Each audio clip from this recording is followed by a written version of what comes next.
Welcome to week 5. All right, we are continuing in epistemology this week. So last week is what is knowledge, right? Now we're going to basically look at how much knowledge can we have.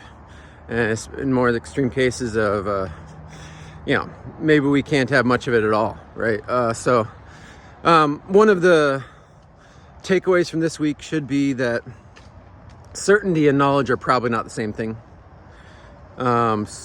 Descartes kind of seems to assume that what we mean by knowledge is certainty, and if you go that route, you're going to find out that you basically maybe know one thing.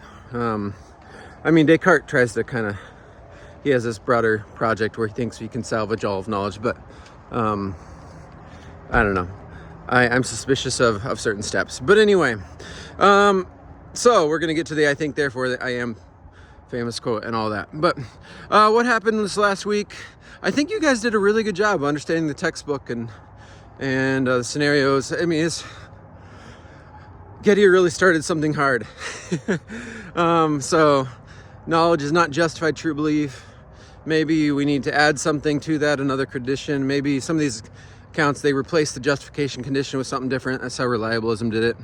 And then we have all these new Gettier cases that all these new theories are having problems with, right? So that's the in the broader scope of things, what's happening. It's just all a new attempt to figure out a new definition that will give necessary and sufficient conditions for knowledge, and then new Gettier cases to cause a problem for that one. But yeah, good discussion about phony barn country.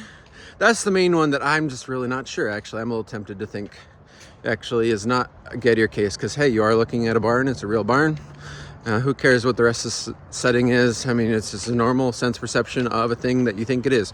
But I can see why people think it's not knowledge, because it is lucky in a certain sense that you are looking at the real barn. Reliable wishing, that was the one that's the problem with reliabilism, maybe. Just because you have beliefs, just because you have a belief forming method that is reliable, in fact, right, that tends to work usually, doesn't seem to necessarily mean you have knowledge. You might just be getting lucky. Hence the story of reliable wishing. Anyway, so that's it. Yeah. So now moving on to this week. What is knowledge last week? It's not just justified true belief. What is knowledge this week? It's not the same thing as certainty, right? So those are a couple of big takeaways. Let's keep going.